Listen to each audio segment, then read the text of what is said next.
one of the things that's been lacking in this campaign is a united voice at the national level and at the top. And until that happens, at the union level as well as everywhere else, then a lot of what we're talking about will not be realisable. Thanks, Tony. This is, Tony said, this is something that's been popping up on and off throughout the campaign, really.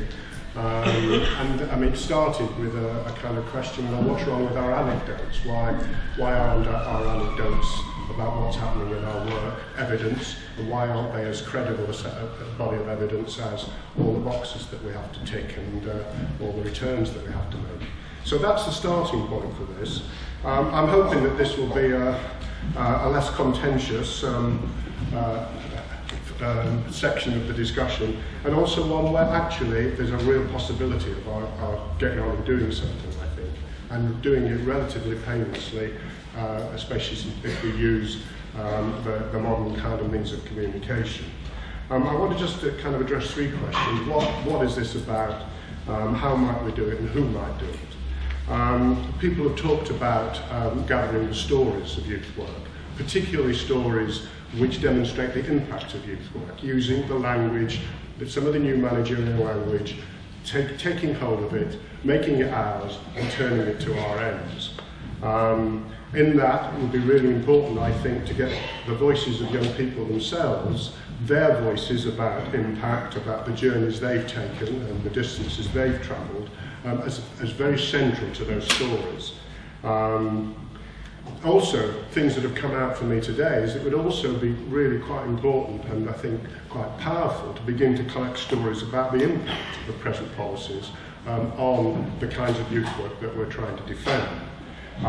For example, when I was in one of the workshops around IWSS, there's clearly a lot of stories to be collected there that need to be got out into the public domain. And one that interests me particularly is the impact of present policies on the voluntary sector, and it was quite interesting that a number of the examples that were given about the impact of YSS were given from a voluntary sector point of view. And there's something very specific about that, and that is that Tony and I have been asked to write a 6 to 8 page paper for the National Coalition for Independent Action. And if I could just add a word about that to what Don said earlier, this is an independent group of people. It is not an organisation. It does not have membership. It is a pressure group. It's existed for 2 years, and it has simply tried to stand up in various ways for the independence of the voluntary sector from its colonisation by the state. And it does look as though it has got a future, and that it may well be able to get funding to keep going for another 3 years.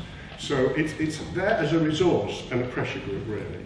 And that group is gathering together a whole series of papers around different areas of provision and practice that have a voluntary sector, and how the voluntary sector in each of those is being damaged and in some ways completely kind of removed by the pressure of state policies, of new Labour policies on that sector.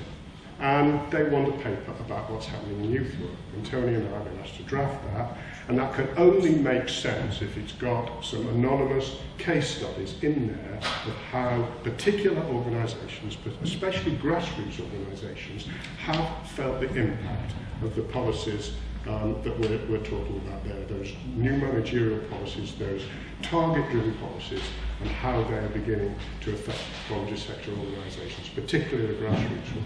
That's, for me, just a very, very specific example of some of the stories that need to be told. So that's about the what, as I see it. The how. Well, I mean, I think to be done well, it needs to be done systematically, and it needs to be done within a clear kind of, if I dare say, a framework. Those stories need to be written up in a way which are accessible. They are ones that need to obviously respect anonymity and confidentiality. They are ones that may need to be written up by some people with some level of support, even mentoring, I don't know. I don't wish to patronise anybody, but my experience here is that that people sometimes don't feel very confident about writing those things up. So first drafts may not actually be very polished or very final, but that wouldn't necessarily matter. Maybe some kind of guiding framework. I hate to kind of make that too rigid, but something that might actually give people a framework within which to write might be helpful. They may well need to be honed once they've come in so that they really are acceptable and really do hit the point. It may be that some work needs to be done on extracting the impact from what the key thing, how has this impacted on young people. Maybe that may be a task for somebody. And clearly they need to be disseminated. And they need to be disseminated by all the current media, and I personally may be stronger on some, but there are some out there these days that I'm absolutely at the starting gate for, but we need to use them all. And actually, in today's climate, it's never been easier to get your stories out. It seems to me that this is absolutely a real moment for us to be able to use this particular methodology. So there's work to be done, there's a way of doing it, but it needs people to do it.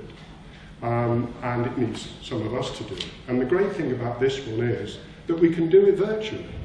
It isn't something that calls for a group of people to meet 6 times a year around a table and decide what to do. Don't need to do that anymore. We can use the website, we can use email, we can use whatever methods we like, but it needs a group of people who are absolutely committed to getting those stories out. And that really seems to me is something that this conference really can take forward.